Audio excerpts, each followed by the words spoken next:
ನಾನು ಭೈರತಿ ಸುರೇಶ್ ಎಂಬ ಹೆಸರಿನ ನಾನು ಕರ್ನಾಟಕದ ರಾಜ್ಯದ ಮಂತ್ರಿಯಾಗಿ ಶ್ರೀ ಸುರೇಶ್ BS ಇವರನ್ನು ಸಂಪುಟ ದರ್ಜೆ ಸಚಿವರಾಗಿ ಅಧಿಕಾರ ಪದ ಹಾಗೂ ಗೋಪ್ಯತಾ ಪ್ರಮಾಣ ವಚನ ಸ್ವೀಕರಿಸಲು ಆಹ್ವಾನಿಸುತ್ತೇನೆ.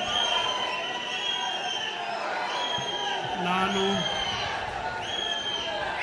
ಭೈರತಿ ಸುರೇಶ್ ಎಂಬ ಹೆಸರಿನ ನಾನು ಕಾನೂನಿನ ಮೂಲಕ ಸ್ಥಾಪಿತವಾದ ಭಾರತದ ಸಂವಿಧಾನದ ವಿಷಯದಲ್ಲಿ ನಿಜವಾದ ಶ್ರದ್ಧೆ ಮತ್ತು ನಿಷ್ಠೆಯನ್ನು ಹೊಂದಿರುತ್ತೇನೆ ಎಂದು ನಾನು ಭಾರತದ ಸಾರ್ವಭೌಮತ್ವವನ್ನು ಮತ್ತು ಅಖಂಡತೆಯನ್ನು ಎತ್ತಿ ಹಿಡಿಯುತ್ತೇನೆ ಎಂದು ಮತ್ತು ಕರ್ನಾಟಕದ ರಾಜ್ಯದ ಮಂತ್ರಿಯಾಗಿ ನನ್ನ ಕರ್ತವ್ಯಗಳನ್ನು ಶ್ರದ್ಧಾಪೂರ್ವಕವಾಗಿ ಮತ್ತು ಅಂತಃಕರಣ ಪೂರ್ವಕವಾಗಿ ನಿರ್ವಹಿಸುತ್ತೇನೆ ಎಂದು ಭಯ ಅಥವಾ ಪಕ್ಷಪಾತವಿಲ್ಲದೆ ರಾಗದ್ವೇಷವಿಲ್ಲದೆ ಎಲ್ಲ ಬಗೆಯ ಜನರಿಗೆ ಸಂವಿಧಾನಕ್ಕೆ ಮತ್ತು ಕಾನೂನಿಗೆ ಅನುಸಾರವಾಗಿ ನ್ಯಾಯವಾದದ್ದನ್ನೇ ಮಾಡುತ್ತೇನೆ ಎಂದು ದೇವರ ಹೆಸರಿನಲ್ಲಿ ಪ್ರಮಾಣ ಮಾಡುತ್ತೇನೆ.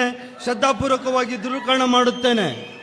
ನಾನು ಭೈರತಿ ಸುರೇಶ್ ಎಂಬ ಹೆಸರಿನ ನಾನು ಕರ್ನಾಟಕದ ರಾಜ್ಯದ ಮಂತ್ರಿಯಾಗಿ ನನ್ನ ಪರ್ಯಾಲೋಚನೆಗೆ ತರಲಾಗುವ ಅಥವಾ ನನಗೆ ತಿಳಿದು ಬರುವ ಯಾವುದೇ ವಿಷಯವನ್ನು ರಾಜ್ಯದ ಮಂತ್ರಿಯಾಗಿ ನನ್ನ ಕರ್ತವ್ಯಗಳ ಯುಕ್ತ ನಿರ್ವಹಣೆಗೆ ಅಗತ್ಯವಾಗಬಹುದಾದ ಸಂದರ್ಭ ಅಲ್ಲದೆ ಅನ್ಯಥಾ ಯಾವುದೇ ವ್ಯಕ್ತಿಗೆ ಅಥವಾ ವ್ಯಕ್ತಿಗಳಿಗೆ ಪ್ರತ್ಯಕ್ಷವಾಗಿ ಅಥವಾ ಪರೋಕ್ಷವಾಗಿ ತಿಳಿಸುವುದಿಲ್ಲ ಅಥವಾ ಬಹಿರಂಗಪಡಿಸುವುದಿಲ್ಲ ಎಂದು ದೇವರ ಹೆಸರಿನಲ್ಲಿ ಪ್ರಮಾಣ ಮಾಡುತ್ತೇನೆ.